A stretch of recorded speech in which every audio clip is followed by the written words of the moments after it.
Hey mathematicians, today our lesson is over long division using the grid method.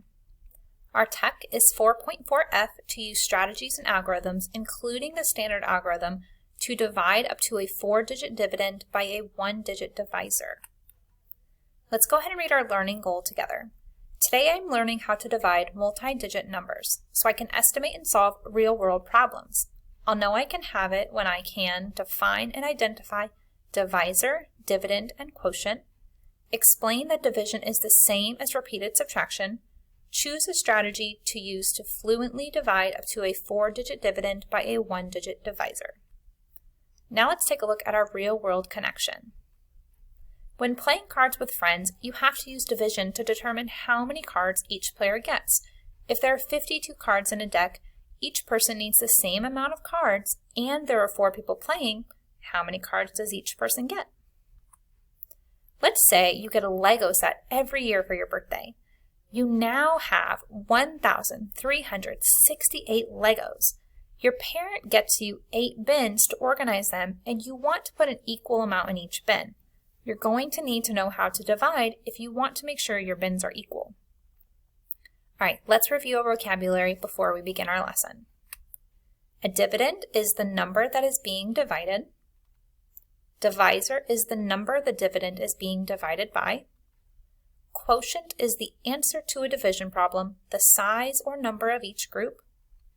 Remainder is the amount left over when a number cannot be divided equally.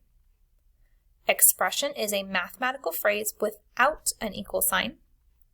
An equation is a number sentence that shows 2 quantities are equal. All right, let's begin our mini lesson. I want to quickly review division. So remember, division is just repeated subtraction. It gives us a shortcut called an algorithm, and that's just a fancy way to say strategy. Let's look at an example. Izzy was placing her necklaces on a jewelry organizer. She has 24 necklaces. She has 6 hooks to hang them on. How many necklaces will be on each hook?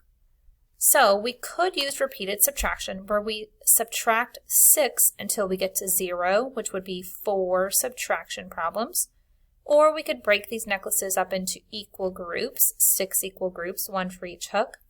We could use an array, giving us 6 rows and 4 columns.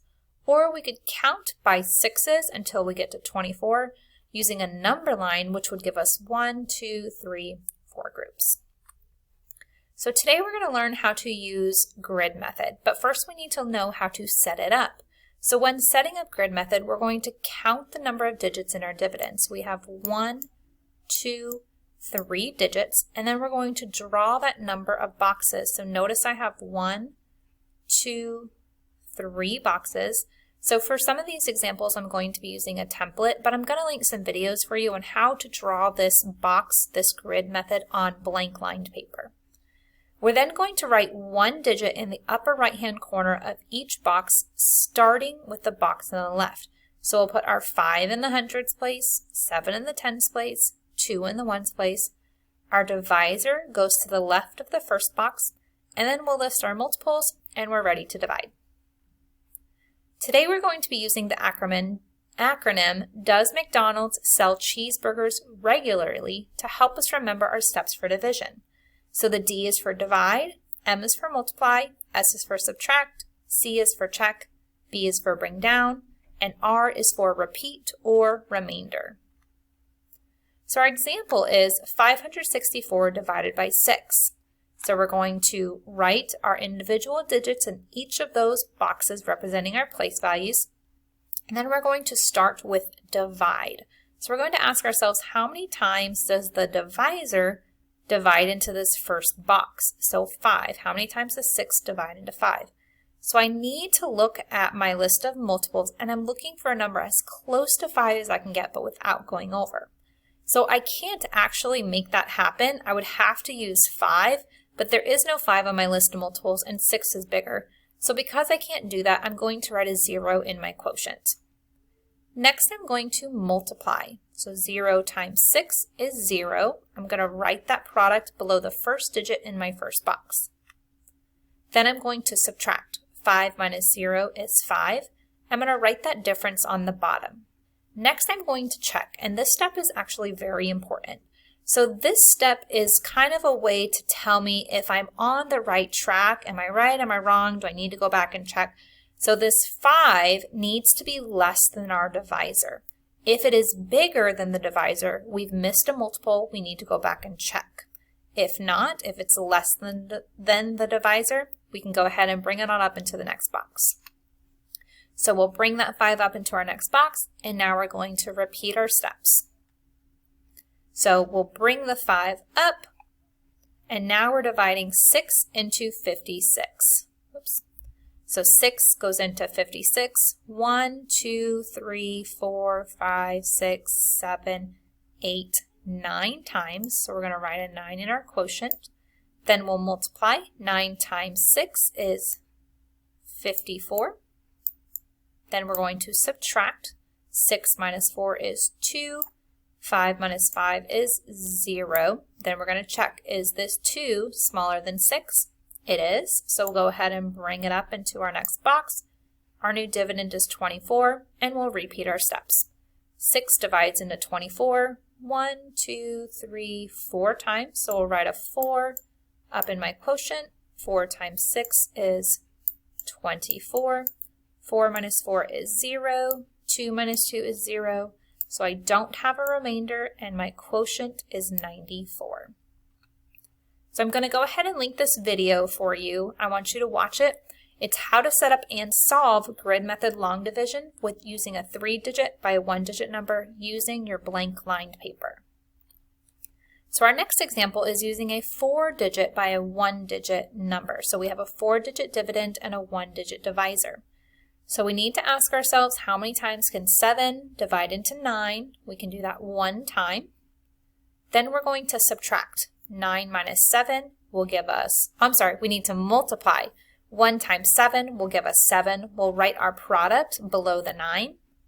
Then we'll subtract. See why it's important to write down your division rules, division steps. So 9 minus 7 is 2. Then we'll check, is our 2 less than 7? It is. So we can go ahead and bring that 2 up into our next box, and then we'll repeat our steps. So we're dividing 7 into 27. We can do that 1, 2, 3 times. If we go 4 times, we've gone over 27, so that's too many. So we can only go 3 times. Next, we're going to multiply. 3 times 7 is 21. 7 minus 1 is 6. 2 minus 2 is 0. Then I'm going to check. Is 6 smaller than 7? It is. So I can go ahead and bring it up into my next box. My new dividend is 62. Now we need to decide how many times 7 can divide into 62. We can do that 1, 2, 3, 4, 5, 6, 7, 8. Not 9 times. That's bigger than 62, so we can only go in 8 times. Then I'm going to multiply. 8 times 7 is 56. Then I'm going to subtract. I can't subtract 6 from 2, so I'm going to borrow, make that a 12. 12 minus 6 is 6. 5 minus 5 is 0. Then we're going to check, is 6 smaller than 7? Yes, it is. So I can bring it up into my next box. And my new dividend is 63. So now I need to determine how many times does 7 divide into 63. We can do that 1, 2, 3, 4, 5, 6, 7, 8, 9 times. 9 times 7 is 63. 3 minus 3 is 0. 6 minus 6 is 0 for a quotient of 1,389. So I'm also going to link this video for you to watch. It's how to set up a grid method long division using a 4-digit dividend and a 1-digit divisor on your blank lined paper.